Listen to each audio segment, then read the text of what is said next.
Hello from the sidelines of the New York Stock Exchange. I'm Jarrett Banks, editor-at-large of CorpGov. Joining me with my illustrious guest, Niels Jensen, a partner at Vinson and Elkins Aviation Finance Group. Niels, welcome to the program. Thanks for having me.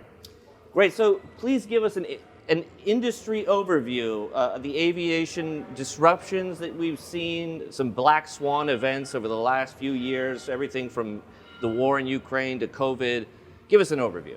Yeah, black swan I think describes it very well. We actually had three in as many years. Started in 2020 with COVID, and that really was sort of the biggest disruption of the industry we've ever seen. Majority of the aircraft fleet was on the ground, no one was flying, airlines were hemorrhaging cash, and there was nowhere else to go with the aircraft. Every market was affected. It was really a matter of survival for most industry players. Fast forward, just as things were easing a little bit, lockdowns were ending, then, beginning of 22, you have Russia invade Ukraine. And about 500 aircraft owned by Western companies were actually locked up in Russia and created huge insurance claims, huge write-offs. A lot of that is working its way through the courts. So it's about $13 billion of losses. So on the back of COVID, that was a big one to swallow. And now we have rapidly rising rates over the course of last year. And that's sort of the third shock, I would say, because if you imagine how capital intensive the industry is, you need a lot of financing, and hiking rates that fast is very disruptive. Now, in addition to that, decarbonization has been a hot topic. The aviation industry contributes 2 to 3% of global CO2 emissions. Now, that seems pretty modest compared to some other industries. So what is driving this attention? That's a good question. So there's a couple of things to consider. One is, yeah, it's 2 to 3% today, but we have such a long tail when we want to decarbonize aviation, right? You can go and sell a Mercedes and buy a Tesla. Let's assume the power out of the socket is clean, and that's great. We don't have that equivalent in aviation. We have two manufacturers, and they are rolling out the existing models, and getting those out is already difficult. There's a 7-year backlog from Boeing and Airbus, so if you want to buy aircraft today, that's how long it takes for you to take delivery. That's current tech. That's not the next new thing. So if you imagine that, and then you keep in mind that aviation is still growing. I mean, we had a really, really hard time the last couple of years, but projections are to 2050, we're going to have a 44% increase in traffic. That's about doubling our carbon footprint. Meanwhile, everybody else is decarbonizing, has an easier path there, so our share is going to grow tremendously over time.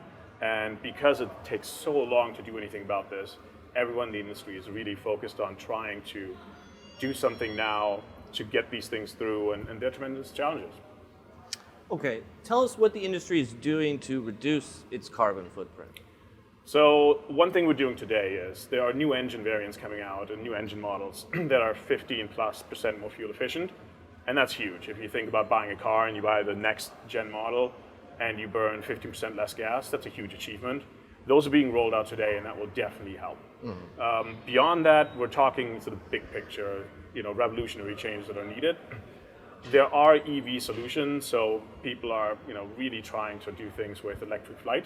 The problem is the batteries are heavy, the birds don't fly, and really the only part of the sector where that looks like a solution is sort of the commuter sector, right? So think about like helicopters, like air taxis. Don't think like what you and I take to go on vacation with.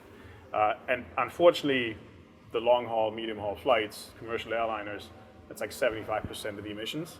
So that's really where we don't have an answer in electrification. There's a lot of research on hydrogen powered flight, and that's great, but that solution also doesn't exist. You also would need to replace the entire infrastructure. So today, airline fuel is in wings and then it goes in the engine. That doesn't work with hydrogen. So radical redesign of everything, including the infrastructure. So that's challenging. So the last thing we're doing, or we're seeing, it's called Sustainable Aviation Fuel, SAF. SAF is great because it looks like kerosene, like Jet A. It burns like it. Today you can blend it with Jet A 50-50, and Boeing and Airbus aircraft can fly on it. Both manufacturers have said by 2030 they will be 100% SAF compatible. So from the offtake, that's not a problem. You can store it in wing. You can use all the infrastructure at airports, transportation to airports, to try to get it into the aircraft and burn it. So it's a drop-in solution, and that looks like the most promising, certainly over the next several decades, Because even if we had electric aircraft that can fly, hydrogen aircraft that can fly, that all get approved by the FAA and all the other regulators, it takes so long to roll them out. We talk about the backlog. So it would be decades to implement and roll out that kind of a new solution, even if we had it, which we don't. So that's why we're on SAF. And there are obviously some challenges. Now, when we look ahead to 2024, what should the industry be doing? So that's a good question. We should definitely see more investment. We should definitely see more commitments to offtake. And we should definitely continue a dialogue with governments, because there's a couple of challenges to SAF. One is the demand is tremendous, but SAF is so expensive. It's 5 to 7x of effectively Jet A fuel today. And then if I'm an airline, my biggest operating cost is going to be jet fuel. That's going to put me out of business. I can't pass it all on to the consumer.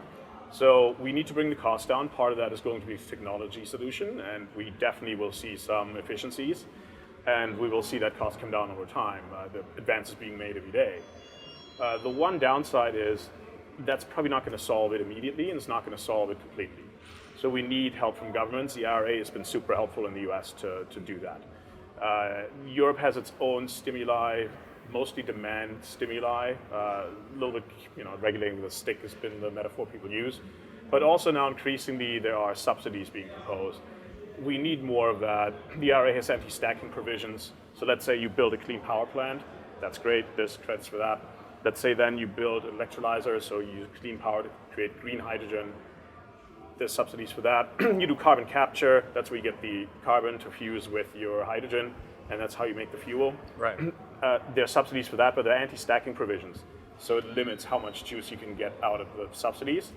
We need to work on improving that. We need to keep working with counterparts in Europe. So if I'm an airline, if I'm any kind of off-taker, I'm definitely talking to my governments and make sure that they are part of the solution sort of collectively, rather than regulating perhaps from the outside in and getting it wrong. Okay. We'll leave it there. My thanks to my guest, Niels Jensen, a partner at Vinson and Elkins from the Aviation Finance Group. This is Jarrett Banks, editor-at-large of CorpGov, signing off from the sidelines of the New York Stock Exchange.